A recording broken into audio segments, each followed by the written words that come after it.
Un tentativo di dare motivazioni politiche alla criminalità sarda e ai sequestri di persona c'è stato. Alla fine degli anni 70, in Sardegna, opera un'organizzazione di estrema sinistra che si chiama Barbagia Rossa. Barbagia Rossa esordisce nel 1978 con un attentato incendiario contro un cellulare adibito al trasporto dei detenuti. Poi continua l'anno successivo con una campagna contro la militarizzazione del territorio, compiendo attentati contro caserme dell'esercito e dei carabinieri.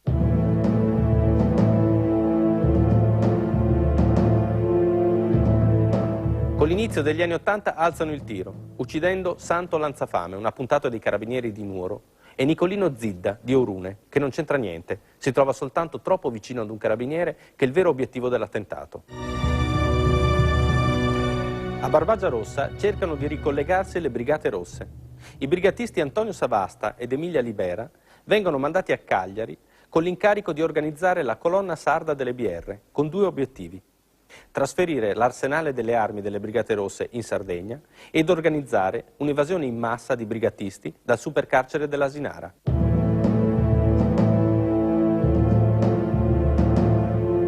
Il 15 ottobre 1980 vengono riconosciuti da una pattuglia della polizia durante un normale controllo di routine.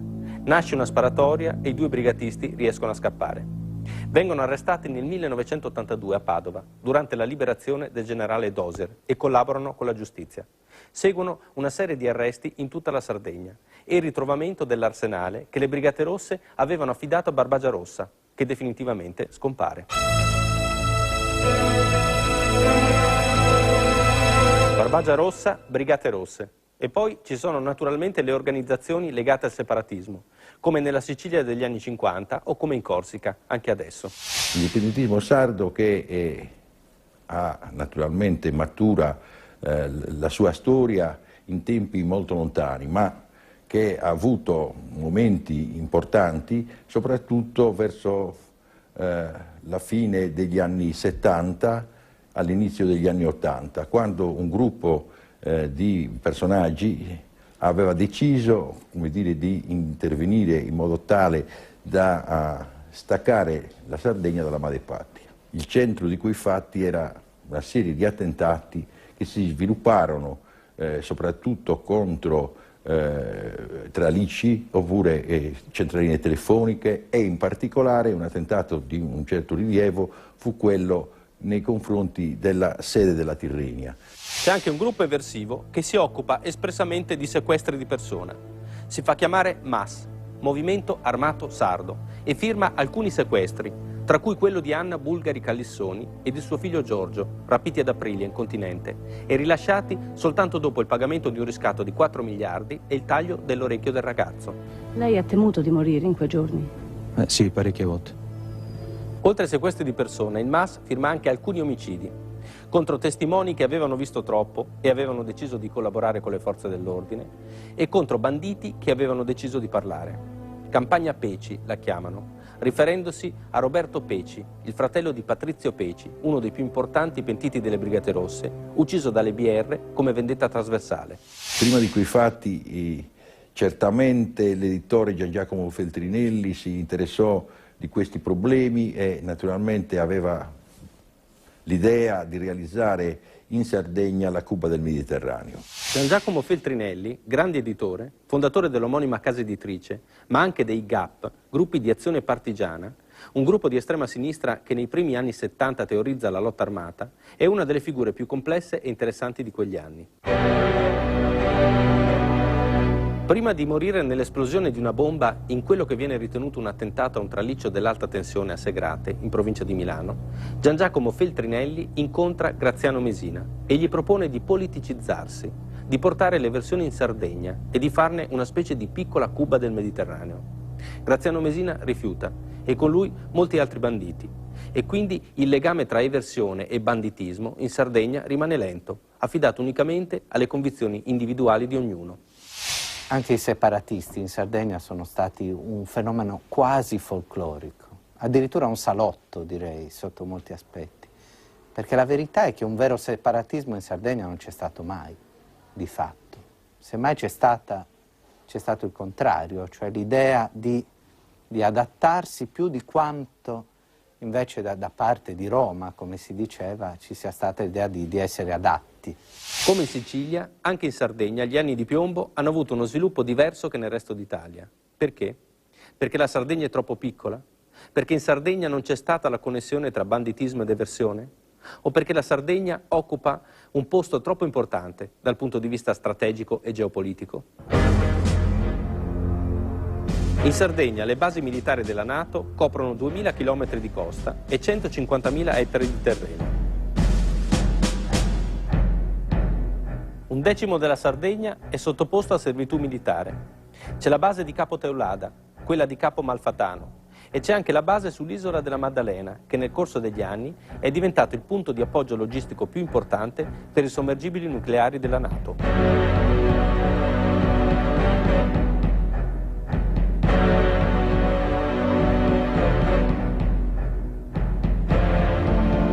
Ma non ci sono soltanto le basi militari della NATO in Sardegna. C'era anche Capo Marargiu, centro di addestramento dei guastatori di Gladio e base strategica per tutta l'operazione Stay Behind.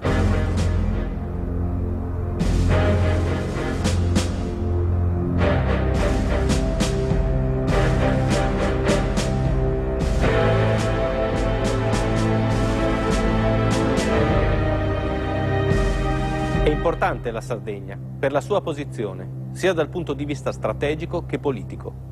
Molto importante. Noi per 32 anni abbiamo offerto territori, abbiamo offerto spazi, abbiamo dato la disponibilità. Le basi NATO non sono, sono un territorio dentro il nostro territorio, un extraterritorio, non si capisce bene cosa sono. Lo Stato italiano ha considerato la Sardegna per molti versi una colonia. E la Sardegna ha cercato per molti versi di meritarsi in qualche modo di essere in Italia. Dentro questo livello strano di rapporto risiede poi tutta la problematica del rapporto tra i sardi e lo Stato. C'è una frase che si sentiva spesso nei film e nei romanzi italiani quando compariva un uomo delle forze dell'ordine, sia nei film di Alberto Sordi che nei romanzi di Giorgio Scerbanenko. Ti sbatto in Sardegna. Era una punizione, una minaccia, una degradazione, perché si era comportato male o non era stato alle regole del gioco. Ti sbatto in Sardegna. È una frase che in parte riassume il rapporto tra le forze dell'ordine, lo Stato e la Sardegna. Da una parte testimonia la difficoltà di operare nel teatro sardo, i conflitti a fuoco con i banditi, l'omertà, la difficoltà di fare le indagini. Dall'altra anche una certa mentalità che vede la Sardegna come una zona di frontiera, un far west, lontano e pericoloso, una colonia in cui inviare carabinieri, militari e poliziotti. La Barbagia, in quegli anni, diventa una delle zone più militarizzate d'Italia.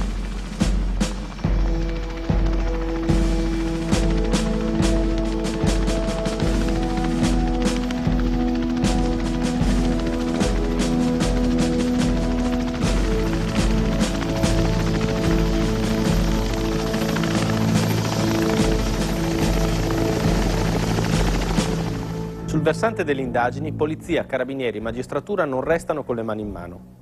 E dagli anni '80, con le leggi sugli sconti di pena per i collaboratori di giustizia, si apre la stagione dei pentiti anche per l'anonima sarda. Rintracciati all'estero, arrestati ed estradati, molti autori di omicidi e di sequestri di persona parlano. Come Luciano Gregoriani, che nel '79 parla e in cambio ottiene un passaporto per andarsene in Venezuela. O come Salvatore Contini, che fa arrestare e processare i protagonisti di quella che viene chiamata l'anonima Gallurese. La collaborazione dei pentiti o collaboratori di giustizia, come vogliamo chiamarla, fu determinante nelle inchieste sui sequestri praticamente del 78 e 79, la grande ondata, inquadrata nella cosiddetta anonima Gregoriani e anonima Gallurese, che portò praticamente all'arresto di quasi tutti quei componenti delle due bande. Il contributo fu notevole, da qui appunto l'odio viscerale nei confronti di questi collaboratori di giustizia che appunto Balì è stato raggiunto sino in Francia e ucciso. Ci sono reazioni naturalmente, alla maniera del codice barbaricino.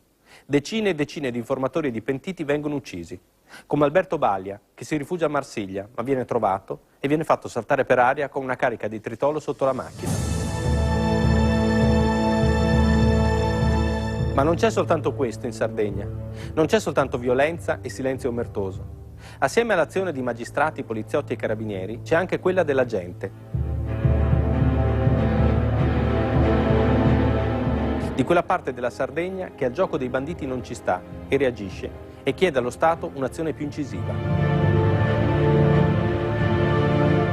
E ci sono anche reazioni violente da parte della gente ad alcuni sequestri, come la battaglia di Osposita. Il 17 gennaio 1985 viene sequestrato ad Ogliena, in provincia di Nuoro, l'imprenditore Tonino Caggiari.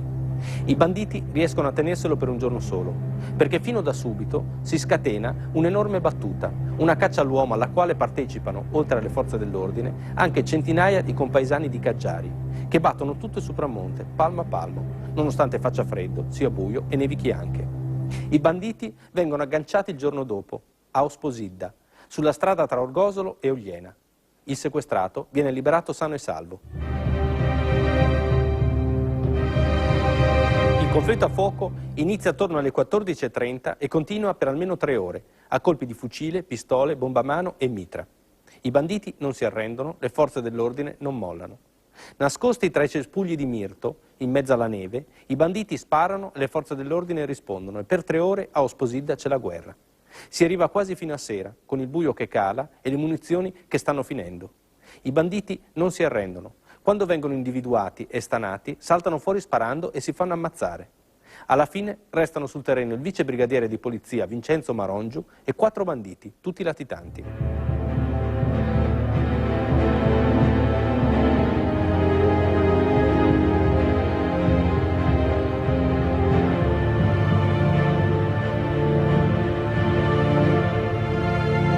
Ma non bastano l'azione delle forze dell'ordine e la reazione della gente. Per combattere la criminalità in Sardegna, per combattere i sequestri di persona, ci vogliono le leggi. Ci vuole una diversa mentalità nei confronti del sequestro di persona. Il sequestro di persona, prima della legge del 91, funzionava facendo perno sulle famiglie. La famiglia aveva il compito di gestire la trattativa, magari anche con la consulenza, chiamiamola così, delle forze di polizia. Però la famiglia si serviva soprattutto di alcuni intermediari che così, insomma, aprivano dei canali di trattativa. Con il 1991 le cose cambiano. Il pubblico ministero può chiedere al giudice di far mettere sotto sequestro i beni di chi è stato rapito, della sua famiglia e di chi potrebbe prestargli soldi per pagare il riscatto. Chiunque si adoperi in qualunque modo per far pagare il riscatto o far arrivare i soldi ai sequestratori può essere perseguito penalmente. Pagare, dice lo Stato, è un incentivo ai sequestri. Coi sequestratori non si tratta. Per le famiglie dei sequestrati però è più difficile. Assume una diversa importanza la figura del mediatore, di chi può fare da tramite tra le famiglie dei sequestrati e i sequestratori, di chi può avere le conoscenze negli ambienti giusti, come un avvocato o un prete. Liberare la madre di un bambino, liberare un povero ragazzo, è chiaro che qualcuno deve, tra virgolette, sporcarsi le mani. E questo lo può fare soltanto persone che hanno contatti con persone del mondo barbaricino o comunque dell'entroterra sardo. Io col mestiere che faccio ho questi contatti per cui è più facile a me avvicinarli, perché mi muovo molto facilmente in quel territorio e evidentemente si fidano di me. L'hanno chiamata la zona grigia, quello spazio indistinto e difficilmente definibile tra quello che si può fare per legge e quello che veramente si fa, anche se non è del tutto legale, anche se ai margini del consentito, da parte dei cittadini, dei privati, ma anche da parte dello Stato. È in questa zona grigia che va inserita la storia del giudice Lombardini.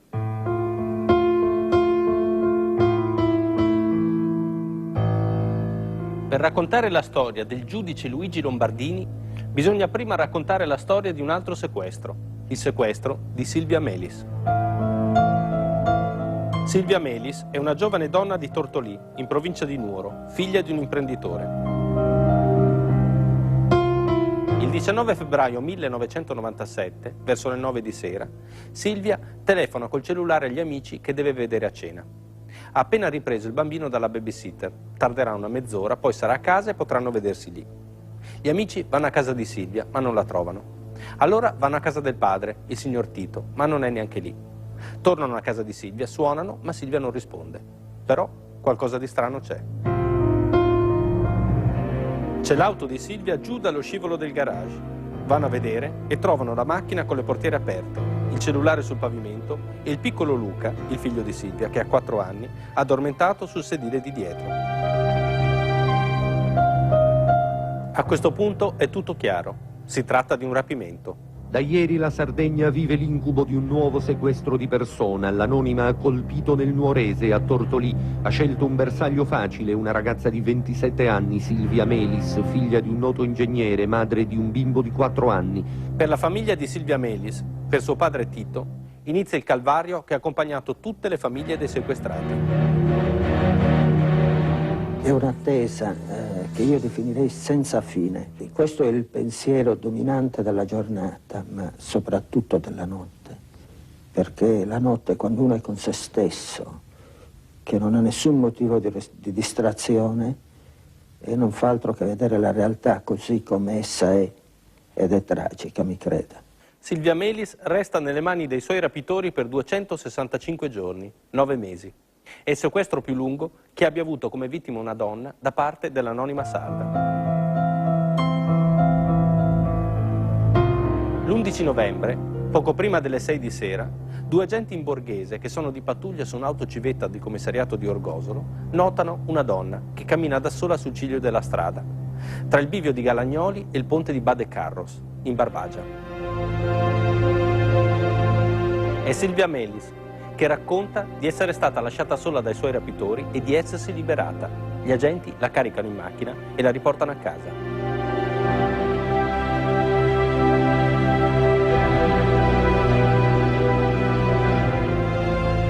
Come ha fatto Silvia Melis a liberarsi?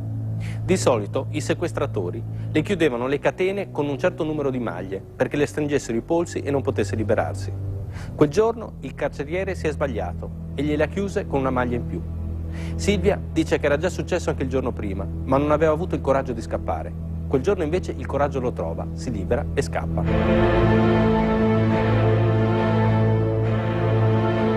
Va bene, ma la domanda, soprattutto per i giornalisti, è un'altra. Il riscatto per la sua liberazione, comunque sia avvenuta, è stato pagato oppure no?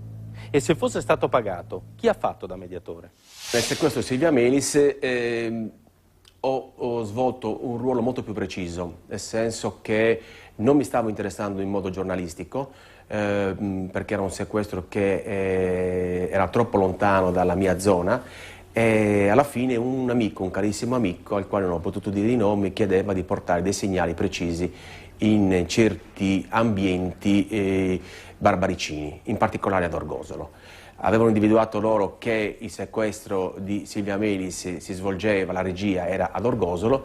Avendo amicizie orgolesi ho cominciato a spargere la voce che c'era la possibilità di trattare con canali diciamo diversi da quelli che si erano instaurati in quel momento. La risposta è stata positiva, nel senso che hanno accettato questa intermediazione, siamo andati avanti. Questo per i primi giorni di luglio del 97, sino a quando ho raggiunto un certo accordo la notte in cui sarebbe venuto lo scambio emissario e soldi. Le forze dell'ordine, non si capisce quale fosse il motivo, avevano circondato la zona in modo molto visibile, per cui i sequestratori, non fidandosi di quello che stava avvenendo, hanno preferito tirarsi indietro. Da quel momento in poi io ho preferito anch'io tirarmi indietro e lasciar stare. In Sardegna, in quella zona, dicono che ci siano 2 persone in grado di risolvere un sequestro facendo da mediatore. Uno è un avvocato di Nuoro, che si chiama Antonio Piras. L'altro, invece, è un giudice di Cagliari. Si chiama Luigi Lombardini. Era un giudice istruttore, ma certo conduceva le indagini non nel rigoroso rispetto delle regole processuali. Anche Luigi Lombardini è un personaggio molto particolare. Fino al 1989 era stato giudice unico per i sequestri di persone in Sardegna. Tutti i reati relativi al sequestro di persona compiuti sull'isola erano sotto la sua giurisdizione. Un incarico molto importante, che gli conferiva sicuramente molto potere e molta libertà d'azione, e che il giudice esercitava in una maniera poco formale e molto decisionista, spesso criticata dai suoi colleghi. Lo chiamano il giudice sceriffo. Gira sempre con una pistola, una 357 Magnum. Il giudice Lombardini ha idee molto particolari su come condurre le indagini sulla criminalità sarda.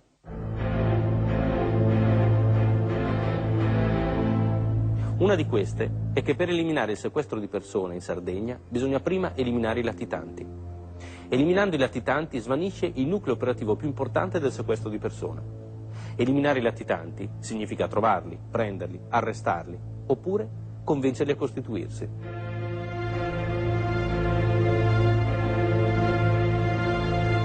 Come? Pagando. Dandogli dei soldi per loro e per il sostentamento delle loro famiglie.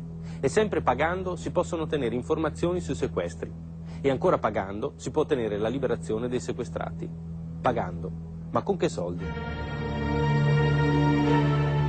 Ci sono quelli dello Stato e ci sono anche quelli degli imprenditori, ai quali Lombardini chiede una specie di colletta per le situazioni di emergenza. Lombardini, nell'unico contatto che io ebbi, perché poi i successivi contatti li ebbe un collaboratore, mostrò subito il suo pessimo carattere, un carattere difficile, un carattere dicendo io posso tutelarvi, nel senso che quando ho delle richieste io a un gruppo di imprenditori interessati a un eventuale rapimento chiedo dei fondi che io impiego a maniera mia senza renderne conto a nessuno. Se lei ci sta è così, se non ci sta vada pure per conto suo. Noi avevamo grande interesse perché rimanevamo in stabilimento anche fino a notte fonda, con dei guardiani che però proteggevano il perimetro, ma la possibilità di sequestro esisteva certamente. Quanto versò lei, ingegnere, complessivamente? Quante persone? Quanto versò lei complessivamente? Beh, vedi, è difficile dirlo, precisarlo, perché con Lombardini il sistema era molto razionale, molto logico. Chiedeva delle somme al momento del bisogno, le restituiva in tutto o in parte quando il pericolo era passato. Lei ebbe bisogno? Noi fummo avvisati in un certo momento e quindi versammo alcune centinaia di milioni che però in parte poi ci vennero rimborsati. Alla fine degli anni '80 il giudice Lombardini viene destinato ad un altro incarico. Niente più sequestri di persona, niente più caccia ai latitanti. Il giudice Lombardini va a dirigere la pretura circondariale di Cagliari, la procurina come viene chiamata. Non è un incarico che gli piaccia. Fa domanda per la Procura Nazionale Antimafia, ma viene respinta. Fa domanda per la Procura di Palermo, ma viene respinta anche quella. Intanto però continua ad occuparsi di sequestri. Si interessa del sequestro del piccolo Farouk, di quello della signora Furlanetto, di Silvia Melis. Il problema è che non potrebbe, non è compito suo ed è anche illegale. Il giudice Lombardini viene indagato più volte per presunte intromissioni in indagini che non lo riguardano. Poi, il 23 luglio 1998, arriva da Palermo un avviso di garanzia per l'avvocato Piras, per Nichi Grauso e per il giudice Lombardini.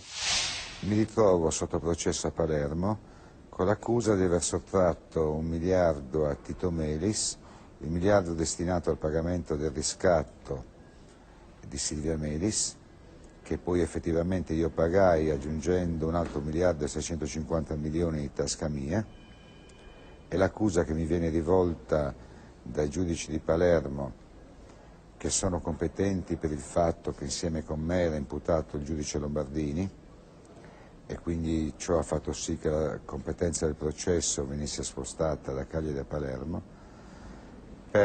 con l'accusa, infamante direi, non di aver pagato e liberato Silvia Melis, e concorso a liberare Silvia Melis, ma con l'accusa di essermi appropriato io insieme con altre 5 persone di 1 miliardo, quindi poco meno di 200 milioni a testa, e col corollario evidente che Silvia Melis non fu liberata ma fuggì. Le accuse sono quelle di estorsione e tentata estorsione. Con la complicità di Nichi Grauso e dell'avvocato Piras, il giudice Lombardini avrebbe incontrato Tito Melis di notte, in campagna, vicino all'aeroporto di Elmas, durante il sequestro della figlia. Il giudice Lombardini avrebbe avuto il volto coperto da un passamontagna e avrebbe minacciato Tito Melis per fargli pagare il riscatto, il miliardo richiesto dai rapitori e anche un altro in aggiunta. Le accuse dei magistrati di Palermo si basano su alcune intercettazioni e sulla testimonianza del signor Melis, che avrebbe riconosciuto il giudice Lombardini.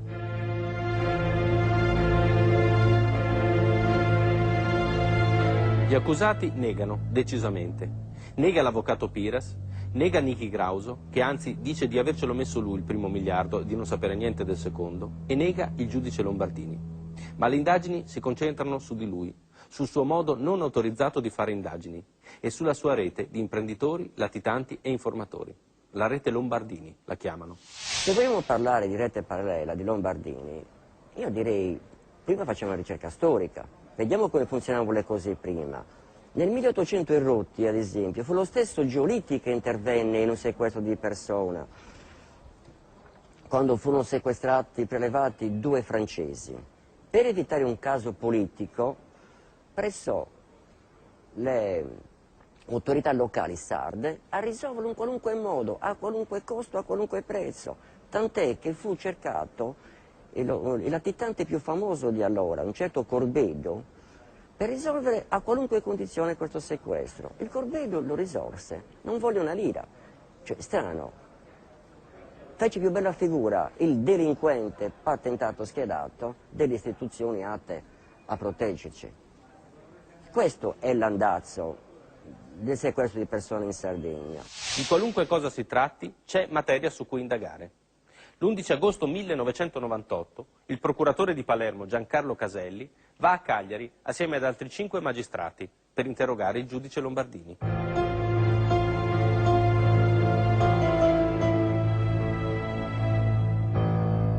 Quattro ore, da mezzogiorno e mezzo fino a quasi alle 5. Poi salgono tutti nell'ufficio del giudice per una perquisizione, lui davanti e gli altri dietro, in fila indiana. Ma appena entra nell'anticamera del suo ufficio, il giudice Lombardini scatta. Si chiude dentro lo studio, chiude a chiave la porta, poi tira fuori la sua 357 Magnum e si spara. Agli agenti della squadra mobile che arrivano non resta da fare altro che buttare giù la porta e trovarlo in un lago di sangue. È una vicenda complessa quella del giudice Lombardini, il giudice sceriffo, che sicuramente ha fatto quello che ha fatto ma non per soldi, perché come ammettono tutti non si è mai messo in tasca una lira. I processi però sono ancora in corso, la magistratura sta ancora cercando di fare chiarezza.